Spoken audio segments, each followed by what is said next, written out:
आज फिर मैं अपने कमरे में दरवाज़ा बंद करके रो रही थी और मेरे रोने की आवाज़ बाहर माँ तक जा रही थी। माँ मेरे रोने की आवाज़ सुनकर मेरे कमरे का दरवाज़ा खटखटा रही थी कि तन्वी बेटा दरवाज़ा खोलो और हमारी बात मानने के लिए तैयार हो जाओ। मैं माँ की बात भला कैसे मानती, क्योंकि माँ और भाई मिलकर मेरी शादी मुझसे 15 साल बड़े आदमी से करवाने जा रहे थे। वह जो पहले ही शादीशुदा और 3 बच्चों का बाप था। मेरी अभी उम्र ही क्या थी, मैं अभी पूरे 20 साल की भी नहीं हुई थी कि भाई को अभी से मेरी शादी की इतनी जल्दी थी। पापा के मरने के बाद भाई पर इतना बड़ा बोझ बन गई थी कि वह जल्दी से जल्दी बोझ उतारने की कोशिश कर रहे थे। मैंने माँ को रो रो कर काफ़ी बार समझाया था, पर माँ भाई की ही साइड ले रही थी कि लड़का काफ़ी अमीर है, तुम वहाँ पर काफ़ी खुश रहोगी। माँ को यह बात बिल्कुल भी समझ नहीं आ रही थी कि अमीरी गरीबी तो आने जाने वाली चीज़ होती है, पैसा किसी के पास टिकता नहीं है। यह बात भाई बिल्कुल नहीं समझ रहे थे। वह आदमी जो मुझसे 15 साल बड़ा था, जिसके साथ भाई मेरी शादी करवाने जा रहा था, वह भाई का बहुत अच्छा दोस्त था। उसकी पत्नी का देहांत 6 महीने पहले किसी बीमारी की वजह से हो गई थी और वह अपने छोटे बच्चों के लिए शादी करना चाहता था। वह अपनी पत्नी से बहुत प्यार करता था। उसको दूसरी शादी करने का कोई शौक नहीं था। बस वह अपने बच्चों के लिए एक आया लाना चाहता था जो उसके बच्चों को संभाल सके। भाई और माँ सिर्फ उसकी दौलत देखकर ललचा चुके थे कि शायद मैं इस आदमी से शादी करूंगी तो सारी दौलत माँ और भाई को लाकर दूंगी। मैं ऐसी लड़की बिल्कुल भी नहीं थी। मुझ में पैसे का जरा सा भी लालच नहीं था और मैं उस आदमी से शादी करना भी नहीं चाहती थी, क्योंकि मैं अपने कॉलेज का एक दोस्त विपुल से बहुत प्यार करती थी और उसी से शादी करना चाहती थी। भाई को भी विपुल के बारे में पता था, पर विपुल भाई को बिल्कुल भी पसंद नहीं था। भाई जब भी विपुल को कहीं दूर से भी देखते तो उनके चेहरे के एक्सप्रेशन बदल जाते थे। विपुल मुझे अक्सर बताता कि तुम्हारा भाई मुझे ऐसे देखता है जैसे अभी मुझे कत्ल कर देगा। भाई और माँ को मैंने विपुल के बारे में बता दिया था कि मैं शादी करूंगी तो सिर्फ विपुल से ही करूंगी, पर भाई इस बात को मानने से इनकार कर रहे थे। वह कहते थे मैं तुम्हारी शादी अपने दोस्त से ही करवाऊंगा। आज फिर से जब भाई ने शादी की बात शुरू की तो मैंने दरवाजा बंद करके खुद को मारने की कोशिश की। माँ दरवाजे पर आवाज लगाते लगाते इतनी तेज चीखी थी कि हमारे मोहल्ले की काफी सारी औरतें जमा हो गई और तमाशा देखने लगी। मैंने माँ का और खुद का भी तमाशा बनाना सही नहीं समझा, इसलिए दरवाजा खोल दिया। माँ उस वक्त कमरे में आ गई और मुझे एक जोरदार थप्पड़ जड़ दिया। मैंने माँ से कहा कि आप जितना चाहें मुझे मार लें, लेकिन मैं आप लोगों की बात कभी भी नहीं सुनूंगी। मैं शादी करूंगी तो सिर्फ विपुल से ही करूंगी। माँ ने मेरी जिद और मेरी हरकतें देखकर हार मान ली और मुझसे कहा कि आज रात ही विपुल को बुला लो और चुपचाप शादी करके यहाँ से चली जाओ। मैं अब और तुम्हें इस घर में बर्दाश्त नहीं कर सकती हूँ। जब तुम मेरी और मेरे बेटे की इज्जत नहीं रख सकती, हमारा कहना नहीं मान सकती, तो तुम्हारी हमें कोई जरूरत ही नहीं है। मैं आज के बाद तुमसे हर रिश्ता खत्म करती हूँ। मैं तुम्हारी माँ नहीं हूँ और ना ही तुम मेरी बेटी हो। मेरे घर से विदा होकर चली जाओ और आइंदा कभी भी दरवाजा पलटकर मत देखना। माँ की यह बात सुनकर मुझे बहुत ज्यादा दुख हो रहा था कि लड़कियों को भी अपनी पसंद की शादी करने का हक है, तो माँ मुझसे इस तरह क्यों कह रही है। मैंने यही सोचकर विपुल को बुला लिया कि आज माँ नाराज हैं, कुछ वक्त के बाद खुद ही ठीक हो जाएंगी। बस एक बार विपुल से मेरी शादी हो जाए। माँ ने भाई से भी बात कर ली तो भाई ने भी अपना हर संबंध मुझसे खत्म करने का फैसला कर लिया और कहा कि जल्दी से जल्दी अपने आशिक को बुला लो और हमारे घर से विदा होकर चली जाओ। मैंने विपुल को फोन किया तो विपुल ने कहा मैं अपने घर वालों को मनाने की कोशिश कर रहा हूँ। जैसे ही मेरे घर वाले मान जाएंगे तो मैं उनको लेकर तुम्हारे घर आ जाऊंगा और हम शादी कर लेंगे। इस बात को 4-5 दिन गुजर गए, पर विपुल के घर वाले नहीं माने। भाई ने अपने दोस्त को मना कर दिया था कि मेरी बहन रिश्ते के लिए नहीं मान रही है, तुम कहीं और लड़की देख लो, तो उसने भी दूसरी जगह रिश्ता पक्का कर लिया, पर विपुल अभी तक नहीं आया था। मुझे अब चिंता सताती जा रही थी कि पता नहीं विपुल मुझे धोखा तो नहीं देगा या फिर शादी से मना तो नहीं करेगा। अगर विपुल ने ऐसा किया तो मैं अपनी माँ और अपने भाई से नजरें नहीं मिला पाऊंगी। मुझे अपने प्यार पर पूरा विश्वास था, जो अब मुझे टूटता हुआ नजर आ रहा था। जब मैंने विपुल का नंबर मिलाया तो नंबर बंद आ रहा था। 3-4 बार फोन करने के बाद जब उसका नंबर लगातार बंद आ रहा था तो मुझे डर लगने लगा। मैंने अपने सभी दोस्तों को कॉल करके विपुल के बारे में पूछा। जिन जिन को मेरे और विपुल के प्यार के बारे में पता था, पर सभी लोग विपुल के बारे में नहीं जानते थे। विपुल ने मुझे हमेशा मना कर रखा था कि तुम्हें कभी भी मेरे घर के नंबर पर कॉल नहीं करनी है, चाहे कुछ भी हो जाए। किसी भी इमरजेंसी में कभी मेरे घर के नंबर पर कॉल मत करना। पर इस बार मैं बहुत ही मजबूर हो गई थी। मुझे अभी विपुल के घर का नंबर मिलाना ही पड़ा। जैसे ही मैंने विपुल के घर कॉल की तो उसकी माँ ने कॉल अटेंड की। मैंने उनसे नमस्ते कहने के बाद विपुल के बारे में पूछा तो वह कहने लगी कि कौन हो तुम। मैंने उनको बताया कि आंटी, मैं तन्वी बोल रही हूँ, मुझे विपुल से बात करनी है। उन्होंने मुझे बताया कि बेटा, विपुल तो 2 दिन पहले अमेरिका के लिए यहाँ से निकल गया, अब तो अमेरिका पहुँच भी चुका होगा। मैंने विपुल की माँ से कहा कि विपुल भला अमेरिका क्यों गया है। उसने तो मुझसे कोई भी जिक्र नहीं किया था कि मैं अमेरिका जाने वाला हूँ, तो अचानक उसका जाना कैसे हो गया? क्या कोई जरूरी काम आ गया था? तो विपुल की माँ ने मुझे बताया कि विपुल अमेरिका नौकरी करने के लिए चला गया है। यह खबर सुनते ही मेरे होश उड़ गए थे। विपुल ने मुझसे इतना बड़ा झूठ बोला कि मैं अपने घर वालों को मनाने की कोशिश कर रहा हूँ। जैसे ही मेरे घर वाले तैयार हो जाएंगे, मैं उनको तुम्हारे घर लेकर आ जाऊंगा और हम फौरन ही शादी कर लेंगे। विपुल तो अमेरिका जाने की तैयारी कर रहा था, इसलिए वह टाल मटोल कर रहा था। मैं अब टूटकर बिखर गई थी। विपुल ने मेरे प्यार का मजाक बना दिया था। मैं अपनी माँ और अपने भाई को क्या मुंह दिखाऊंगी, अब यह सोचकर मुझे बहुत ही डर लग रहा था, क्योंकि भाई ने अपने दोस्त जिनके साथ पहले वह मेरा रिश्ता करने जा रहे थे, उनको भी मना कर दिया था। मैं विपुल के धोखे के बारे में सोचकर दिन रात रोती रहती थी, क्योंकि मेरे पास अब रोने के अलावा कुछ भी नहीं था। भाई ने मेरी पढ़ाई भी छुड़वा दी थी और मेरा हमेशा के लिए घर से बाहर जाना बंद कर दिया था, क्योंकि मैं विपुल से हमेशा होटल और कैफे वगैरह में मिलती रहती थी। तो भाई को इन सब चीज़ों से नफरत थी, इसलिए उन्होंने मेरा घर से बाहर जाना बंद कर दिया था। मैं विपुल के बारे में माँ को बताने ही वाली थी कि उससे पहले एक औरत से माँ को पता चला कि कल्याणी का बेटा तो अमेरिका नौकरी करने के लिए चला गया है। कल्याणी विपुल की माँ का ही नाम है। माँ उनको अच्छी तरह से जानती थी। माँ मेरे पास उसी समय आई और कहने लगी, पड़ोस की औरत मुझे क्या कहकर गई है। मैंने माँ को सब कुछ बता दिया कि उसने मुझे बहुत बड़ा धोखा दिया है। मुझे नहीं मालूम था कि विपुल मुझसे शादी नहीं करेगा। उसने मुझसे बहुत वादे किए थे और मैंने उन वादों को सच समझ लिया था। अब आप लोग जिससे भी कहेंगे, मैं शादी करने के लिए तैयार हूँ। माँ ने मेरे गाल पर एक जोरदार तमाचा मारा कि तुमने उस धोखेबाज के चक्कर में मेरी और अपने भाई की इज्जत मिट्टी में मिला दी। तुमने हम दोनों की इज्जत के बारे में जरा भी नहीं सोचा। मुझ विधवा के बारे में तो थोड़ा सा सोच लेती कि मैं मोहल्ले वालों के आगे कैसे अपना सर उठाकर चलूंगी। अब तो सबको पता चल चुका है कि तुम्हारा रिश्ता 1-2 दिन में विपुल के घर से आने वाला है। अब मैं क्या जवाब दूंगी मोहल्ले वालों को? कहीं सर उठाने के काबिल नहीं छोड़ा तुमने। जिस तरह तुमने अपनी और मेरी बदनामी करवा दी है पूरे मोहल्ले में, अब कहीं से भी तुम्हारा रिश्ता आने से रहा। अब बैठी रहो सारी उम्र। अब जब तुम्हारे भाई को यह पता चलेगा कि विपुल यह देश छोड़कर चला गया है, तब पता नहीं क्या होगा, क्योंकि मेरे कहने पर ही वह माना था इस शादी के लिए। अब मैं उसको क्या जवाब दूंगी? माँ की यह सारी बातें सुनकर तो मुझे भाई से बहुत ज्यादा डर लग रहा था, क्योंकि मेरा भाई पहले ही बहुत कड़क मिजाज था। वह इस शादी से राजी ही नहीं था। माँ ने ही उसको कहा था कि जो तन्वी चाहती है वैसा करो। अब भला क्या हो सकता है? उसकी वह पसंद है तो हमें उसको किसी के साथ विदा तो करना है।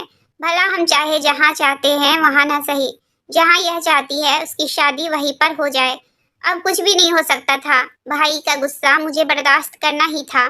शाम को जैसे ही भाई घर आया तो मेरा दिल धक धक कर रहा था कि माँ तो भाई से बात कह ही देंगी। भाई ने आते ही माँ से खाना मांगा, क्योंकि वह मुझसे बात नहीं करता था। जब से विपुल के साथ शादी करने पर तैयार हुए थे, तब से मुझसे बातचीत करना बंद कर दी थी। बस यही कहते थे कि जल्दी से विपुल को बुलाओ, वह आए तो तुम्हारी शादी कर दूं और तुम यहाँ से चली जाओ। मेरा तुमसे कोई भी संबंध नहीं है। हम दोनों का हर रिश्ता आज के बाद खत्म है। भाई ने तभी से बातचीत करना बिल्कुल बंद कर दी थी। माँ ने जैसे ही भाई के सामने खाना रखा और खाना रखते ही माँ अपनी बातों में बिजी हो गई और भाई को बता दिया कि बेटा, अब तन्वी का कहीं और रिश्ता देखना शुरू कर दो। ऐसा कहना था कि भाई ने उसी वक्त माँ से पूछा, क्यों विपुल नहीं आ रहा? माँ ने कहा, नहीं बेटा, वह तो यह देश छोड़कर भाग गया है। ऐसा कहना था कि भाई गुस्से से लाल हो गए और खाना उठाकर फेंक दिए। मैं बहुत ज्यादा डर गई थी। भाई बोल रहे थे कि मुझे तो पहले दिन से ही पता था कि वह लड़का ठीक नहीं है। पर आप लोगों ने मेरी एक ना मानी। मैं अपने दोस्त के साथ जब रिश्ता करना चाहता था तब आप लोग नहीं माने। अब मेरा आप लोगों से कोई वास्ता नहीं है। जहाँ आप लोग चाहते हैं वही रिश्ता करो। मैं इस मामले में अब कुछ भी नहीं बोलूंगा। भाई गुस्सा होकर घर से बाहर निकल गए। माँ भी रोने बैठ गई कि मेरी वजह से भाई बहुत गुस्सा हुए और उन्होंने खाना भी नहीं खाया। मैंने भी दरवाजा बंद करके उस दिन आंसुओं की नदियां बहा दी थी। जितना मैं रो सकती थी, जितनी प्रार्थनाएं कर सकती थी, भगवान से कर ली कि भगवान मेरे लिए कोई ना कोई रिश्ता भेज दे और मैं इस घर से विदा होकर चली जाऊं, क्योंकि मैं अब अपनी माँ और अपने भाई दोनों पर बोझ बन चुकी थी। वो लोग मुझे अपनी जिम्मेदारी नहीं बल्कि बोझ समझकर ही अपने सर से उतारना चाहते थे। मुझसे गलती हुई थी कि मैंने विपुल को पसंद किया था, पर मुझसे कोई पाप तो नहीं हुआ था जिसकी सजा मुझे यह लोग इतनी बड़ी दे रहे थे कि मुझसे अपने सारे रिश्ते ही खत्म कर रहे थे। हमारे घर का माहौल अब बहुत बदल चुका था। भाई और माँ के चेहरे पर एकदम खामोशी छा गई थी। उनका भी कोई कसूर नहीं था, क्योंकि मेरी वजह से उनकी मोहल्ले और रिश्तेदारों में बहुत ज्यादा बदनामी हो चुकी थी। मैं दिन रात रोती रहती थी। एक दिन हमारे दरवाजे पर एक भिखारी आया। उसने आते ही खाने के लिए आवाज लगाई। मैंने अपने लिए खाना भी निकाला ही था कि मैं भिखारी की आवाज सुनकर वो खाना भिखारी को देने चली गई। मैंने सोचा कि शायद भगवान मेरी किसी नेकी से खुश हो जाए और मेरे लिए कोई रिश्ता भेज दे। मैंने उस भिखारी को बुलाया जो बहुत ही नौजवान और हैंडसम था। मैंने कहा कि यह खाना खा लो और मेरे लिए दुआ करो कि भगवान मेरी प्रार्थनाएं सुन ले। उसने मुझसे कहा कि तुम भूखे को खाना खिला रही हो, भगवान तुम्हारी प्रार्थना जरूर सुनेंगे। मैं कल से भूखा हूँ, भगवान तुम्हारी प्रार्थना जरूर सुनेंगे। मैं भिखारी से अभी दरवाजे पर बात कर ही रही थी कि तभी हमारे मोहल्ले की एक लड़की, जिसके साथ मैं अपने दिल की हर बात शेयर कर लिया करती थी, वह सामने ही अपने दरवाजे पर खड़ी फल वाले से फल ले रही थी। मुझे भिखारी के साथ बातें करते देखकर उसी वक्त मेरे पास आई और कहने लगी, तन्वी क्या बात हो रही है? मैंने कहा कुछ नहीं चांदनी, बस इससे प्रार्थना करवा रही हूँ कि भगवान जल्दी से मेरी प्रार्थना कबूल कर ले। चांदनी को मेरे और विपुल के प्यार के बारे में सब कुछ मालूम था और उसको मेरे घर के माहौल का सब पता था। चांदनी मेरे भाई को बहुत पसंद करती थी और मेरे भाई से शादी करना चाहती थी, इसलिए वह हमारे घर ज्यादातर आती रहती थी। माँ से तो उसकी कुछ खास नहीं बनती थी, क्योंकि माँ को चांदनी बिल्कुल पसंद नहीं थी, पर चांदनी मेरे पास अक्सर बैठने के लिए आ जाती थी। इसी वजह से किसी न किसी बहाने वह भाई को देख सके। भिखारी जब वहां से चला गया तो चांदनी मुझसे कहने लगी, तन्वी क्या सोच रही हो? मैंने चांदनी से कहा, यार चांदनी, यही सोच रही हूँ कि भगवान शायद इस भिखारी की प्रार्थना सुन ले। चांदनी कहने लगी, भगवान इस भिखारी की प्रार्थना क्यों नहीं कबूल करेंगे? यह भिखारी है ही इतना प्यारा, इतना हैंडसम नौजवान भिखारी। तुम्हें पता है तन्वी, मोहल्ले की आधी लड़कियां तो इसे देखने के लिए, इसको भीख देने के लिए आती है। यह भिखारी हर शनिवार को इस मोहल्ले का चक्कर लगाता है और सारी लड़कियां इसको देखने लग जाती है। मैं चांदनी से बोली कि सारी लड़कियां इस भिखारी को देखती है क्योंकि यह हैंडसम है, मगर कोई भी इस भिखारी से शादी तो नहीं करेगी, क्योंकि आखिर है तो यह भिखारी ही। कोई भी लड़की भला किसी भिखारी से शादी क्यों करेगी? हम दोनों आपस में बातें कर ही रहे थे कि भाई बाइक पर घर आए और हम दोनों को दरवाजे पर खड़ा देखकर गुस्सा होने लगे। मैं अपने घर चली आई और चांदनी भी उसी वक्त भाई को देखकर अपने घर के अंदर चली गई। भाई ने मुझसे कहा कि आइंदा कभी भी इस तरह दरवाजे पर खड़ा हुआ नहीं देखूंगा, तुम्हें ध्यान रखना है। मैंने भाई से कहा, ठीक है भाई, बस भिखारी को खाना देने आई थी। तो चांदनी ने दरवाजे पर रोक लिया। भाई ने आते ही माँ से कुछ बात करनी शुरू कर दी। मैंने कोशिश की कि सुन सकूं कि भाई और माँ के बीच क्या बात हो रही है, पर वह दोनों इतना धीरे बोल रहे थे कि मेरे कान तक कोई आवाज नहीं आ रही थी, क्योंकि वह दोनों कमरे में बैठे हुए थे। मुझे पूरा विश्वास था कि माँ और भाई दोनों में मेरे रिश्ते की ही बात हो रही होगी, वरना भाई और माँ को कभी भी मैंने इस तरह धीरे धीरे बात करते हुए नहीं देखा था। मैं दिल ही दिल में उस भिखारी को दुआएं दे रही थी और अगले शनिवार का इंतजार कर रही थी, क्योंकि चांदनी ने मुझे बताया था कि वह भिखारी हर शनिवार को इस मोहल्ले का चक्कर लगाता है। पूरा हफ्ता इसी इंतजार में गुजर गया कि कब वह भिखारी आएगा और मैं उससे फिर से दुआ करवाऊंगी। इस बार तो मैंने उस भिखारी के लिए पूरे 500 का नोट रखा था कि मैं उसको देखकर अब और दुआ करवाऊंगी। अगले शनिवार का दिन आया तो भिखारी हमारे दरवाजे तक आया ही नहीं। मैं चांदनी के घर गई तो चांदनी पढ़ाई कर रही थी। मैंने उसे कहा कि चांदनी, तुमने तो कहा था कि वह भिखारी हर शनिवार को आता है, तो आज क्यों नहीं आया? आज भी तो शनिवार का दिन है। चांदनी मुस्कुराकर बोली कि लगता है मोहल्ले की बाकी लड़कियों की तरह तुम भी उस भिखारी की दीवानी हो गई हो। तुम्हें भी उस भिखारी से इश्क हो गया है। मैंने कहा नहीं यार, मुझे उस भिखारी से दुआ करवानी है। पिछले शनिवार भी मैंने उससे दुआ करवाई थी, वह पूरी हो गई। अब फिर से मुझे उस भिखारी से दुआ करवानी है। चांदनी ने मुझसे कहा कि परेशान मत हो, वह आ जाएगा, तुम इंतजार करो। जैसे ही मैं चांदनी के घर से निकली तो पड़ोसियों के दरवाजे पर वह भिखारी बैठा हुआ था, जहाँ पर 2-4 लड़कियां भी खड़ी थी। चांदनी का कहना बिल्कुल सही था। मोहल्ले की सारी लड़कियां उस भिखारी पर मरने लगी थी। मुझे तो देखकर ही हैरानी हुई कि मोहल्ले की लड़कियां भला एक भिखारी पर कैसे मर सकती है। मैं जल्दी जल्दी से अपने घर चली गई थी, क्योंकि मुझे यकीन था कि वह भिखारी हर दरवाजे पर चक्कर जरूर लगाएगा, तो वह मेरे दरवाजे पर भी आएगा। मैं इंतजार में खड़ी थी कि वह भिखारी हमारे दरवाजे पर आ गया। मैंने उसको पूरे 500 का नोट पकड़ा दिया और कहने लगी कि मुझे आपकी दुआओं पर विश्वास हो गया है। अब आप मेरे लिए दुआएं कीजिए कि मेरा जल्दी से जल्दी रिश्ता हो जाए। वह फकीर 500 का नोट पकड़कर खुश हो गया और मेरे लिए प्रार्थना करता हुआ वहां से चला गया, और मैं उसकी दुआएं सुनकर खुश होने लगी। अब भिखारी की दुआओं के बाद माँ और भाई दोनों का बर्ताव मेरे साथ काफी हद तक अच्छा हो गया था। इस बात को तकरीबन 2 महीने गुजर गए थे, मगर वह भिखारी फिर हमारे मोहल्ले में नहीं आया। मुझे काफी चिंता रहती थी कि आखिर वह भिखारी कहाँ चला गया, जिसकी दुआएं इतनी असरदार थी। मैंने चांदनी से उस भिखारी के बारे में अक्सर पूछा करती थी, तो वह कहती थी कि यार तुम्ही नहीं, मोहल्ले की सारी लड़कियां परेशान है कि भगवान करे वह भिखारी हमें नजर आ जाए। चांदनी को तो मजाक करने की आदत थी, इसलिए जब भी वह बात करती तो मजाक में शुरू ही हो जाती थी। एक दिन मैं माँ के पास बैठी थी, जब माँ मुझसे शिकायत कर रही थी कि बेटी आजकल तेरे रिश्ते के लिए तेरा भाई और मैं बहुत परेशान हूँ। अगर तुम वह रिश्ता ना ठुकराती तो आज वहाँ ऐश की जिंदगी गुजार रही होती। अभी माँ की बातें चल ही रही थी कि तभी भाई माँ के पास कुछ सामान लेकर आए, जिसमें एक लाल जोड़ा और कुछ मिठाई के डब्बे थे। यह सारा सामान देखकर मैं हैरान हो गई कि भाई यह सामान आखिर क्यों लाए हैं। माँ को यह कहते हुए भाई ने सामान पकड़ा दिया कि यह जल्दी से जल्दी तन्वी को पहना दो और तैयार कर दो। मैंने लड़का देख लिया है, थोड़ी ही देर बाद वह शादी के लिए आता ही होगा। माँ भाई से यह कहती हुई बेड से उठी कि अच्छा बेटा, मैं इसको तैयार करती हूँ। वह लड़का मान गया। चलो शुक्र है भगवान की, इसकी शादी किसी के साथ हो तो रही है। मैं अपने फर्ज से अदा हो जाऊं तो सुकून का सांस ले सकूं। माँ ने मुझे साड़ी पहनाते हुए कहा, किसके साथ मेरी शादी होने जा रही थी मुझे कुछ मालूम नहीं था, क्योंकि यह सब कुछ पूछने का हक मैं खो चुकी थी। पहले भी मैं एक रिश्ते से इनकार कर चुकी थी तो उसकी बहुत बड़ी सजा भुगत चुकी थी। अब मैं किसी भी रिश्ते से इनकार नहीं कर सकती थी। मैंने तो अब यह सोच लिया था कि अब दो क्या 4 बच्चों का बाप भी होगा तब भी मैं चुपचाप शादी कर लूंगी। माँ और भाई इस शादी से बहुत ही खुश थे, इसलिए मुझे लग रहा था कि शायद इस बार पहले से भी ज्यादा अच्छा रिश्ता मेरे लिए भाई लाए होंगे। थोड़ी ही देर में कुछ लोग हमारे घर में आए तो भाई ने उनसे हेलो नमस्ते के बाद चाय और खाने का पूछा। माँ ने उन लोगों के लिए खाना बनाकर रखा हुआ था, क्योंकि वह लोग कोई ज्यादा नहीं थे, बस 5 लोग ही थे, जिनमें सिर्फ मर्द ही थे, कोई औरत नहीं थी। माँ ने मुझे हल्का फुल्का सा तैयार किया, जिसके बाद भाई और माँ मुझे उनके सामने ले गए, जहाँ पर मेरे होने वाले पति और बाकी मेहमान बैठे हुए थे। बस पंडित जी का ही इंतजार था। पंडित जी के आते ही हमारा विवाह हो जाता।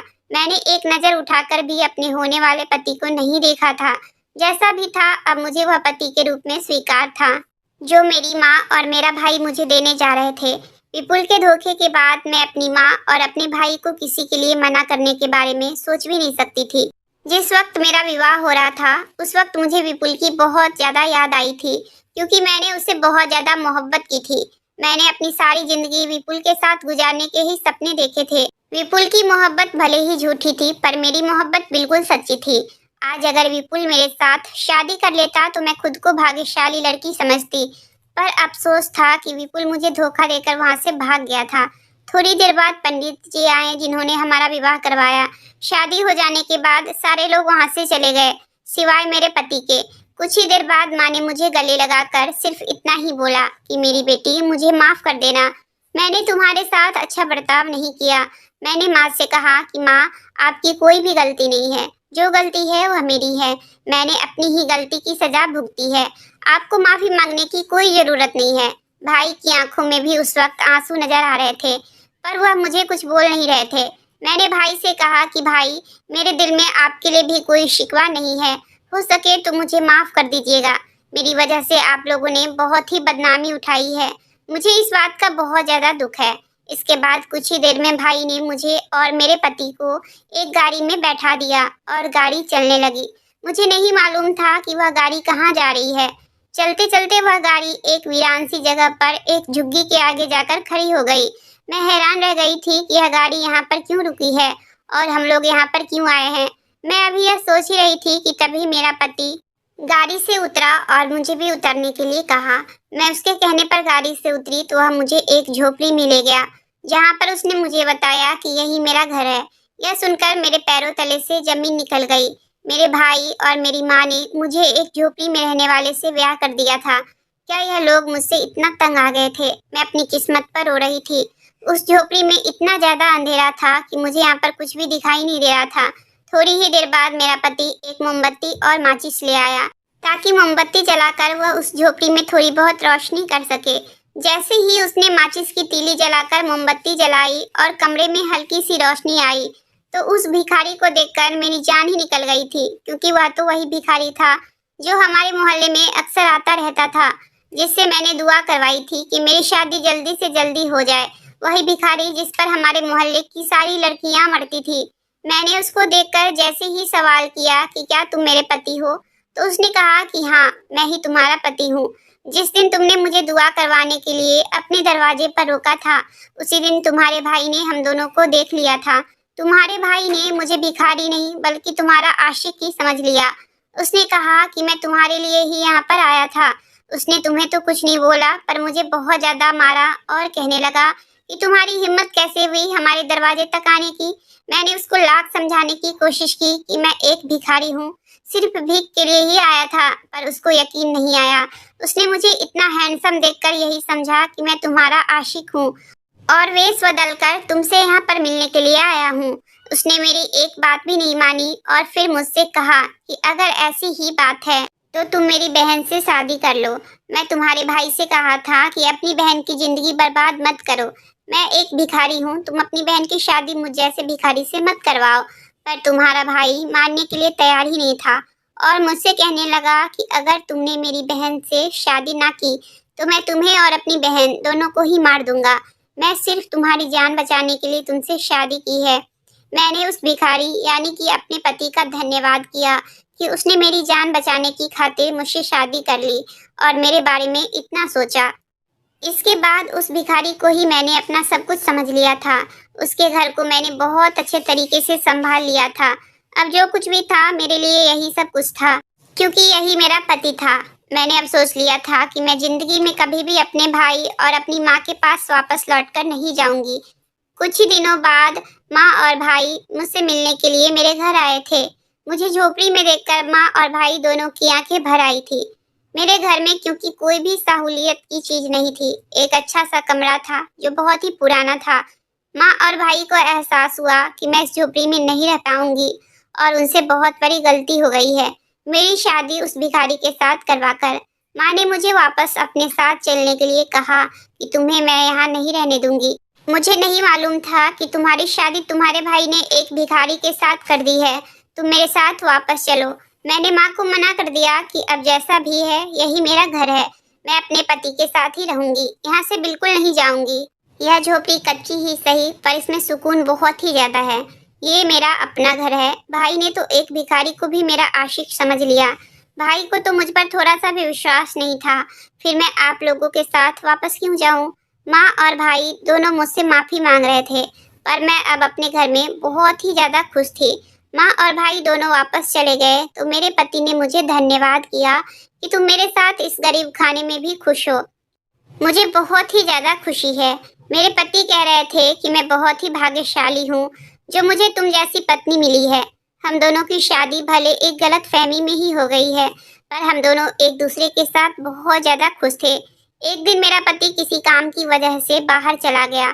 मैं अपने घर में झाड़ू लगा रही थी कि मुझे बाहर से किसी की आवाज सुनाई दी कि मैं भूखा हूँ, मुझे खाना खिला दो।